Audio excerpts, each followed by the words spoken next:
కేటీఆర్ గారు ప్రతిపక్ష నేత పాత్ర పోషించడం చేతకాక తన ఆస్థాన పేటీఎం రైటర్లు రాసినటువంటి ఓ పెద్ద లేఖను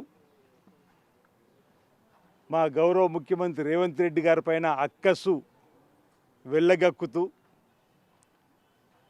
మా గౌరవ ప్రతిపక్ష నేత రాహుల్ గాంధీ గారికి ఒక లేఖ రాయడం జరిగింది.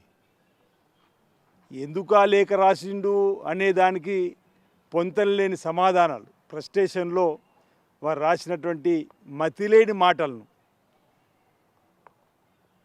మా ముఖ్యమంత్రి రేవంత్ రెడ్డి గారు ప్రతినిత్యం 18 గంటలు కష్టపడుతూ ఈ రాష్ట్రాన్ని గాడిలో పెట్టేటువంటి ప్రయత్నం చేస్తున్నందుకని ఫ్రస్ట్రేషన్ అడుగుతా ఉన్నా.